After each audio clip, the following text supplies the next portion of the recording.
Hello,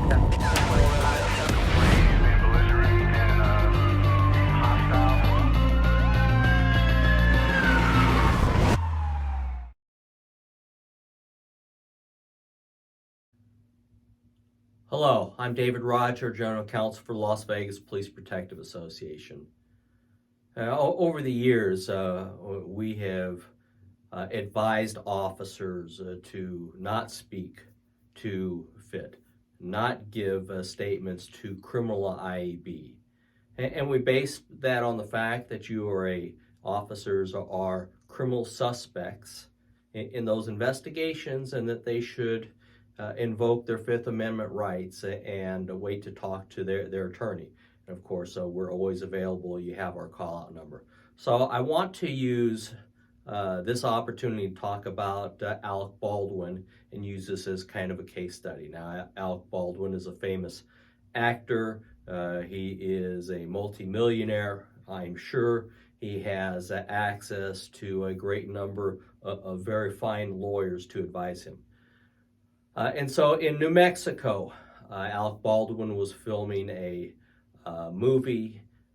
They had experts who handled guns, and he was handed a gun during the filming of a movie that he was using it as a prop. And when he fired the gun, it had a live round in it and killed one of the people working on the movie. So the New Mexico law enforcement authorities arrived at the scene, conducted their investigation, and Alec Baldwin agreed to go and talk to them at the local police department.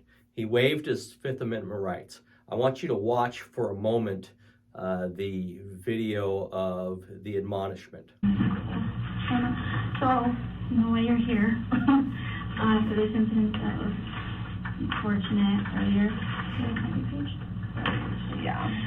I know you already agreed to talk to us and everything, and that's great. We're just going to go over the rights. She's going to read these to you. As you understand them, and just sign an initial, and then if you read the bottom and agree to talk to us, sign. As you understand them, yes. Yeah, so first one, you have the right to remain silent. Anything you say may be used against you in court or other proceedings.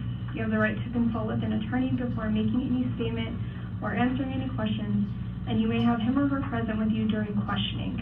You may have an attorney appointed to you to represent you if you cannot afford one or otherwise obtain one. If you decide to answer any questions now with or without a lawyer, you have the right to stop questioning at any time or to stop questioning for the purpose of consulting a lawyer. So my only question is, am I being charged with something?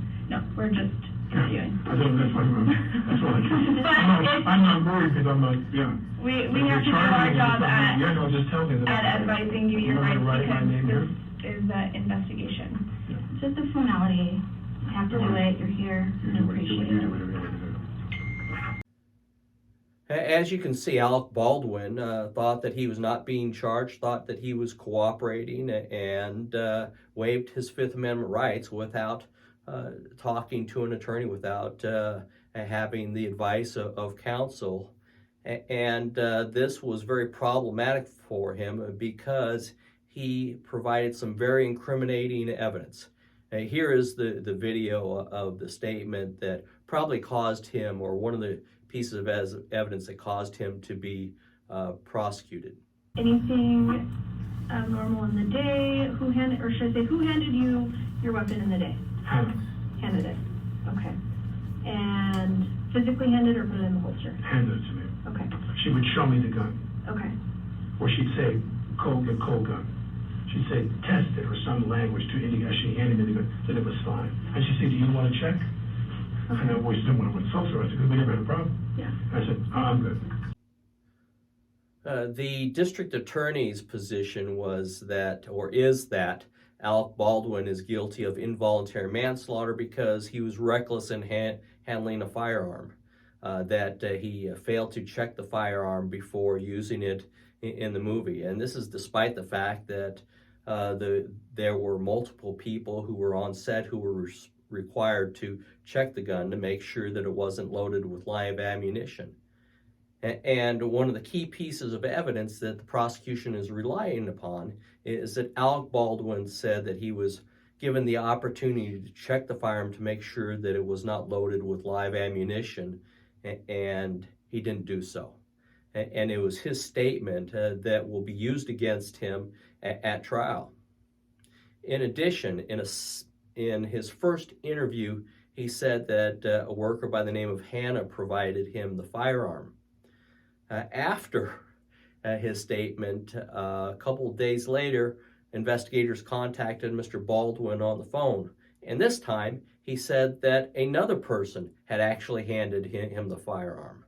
And so you can see that Mr. Baldwin's conflicting statements will be problematic for him and will cast doubt upon his credibility if he were to, or if he is to testify at time of trial.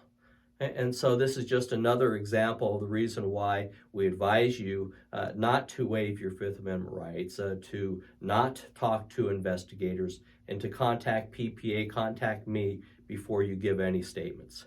As always, I hope this is helpful to you. Please contact me with any questions at droger@lvppa.com. Thank you.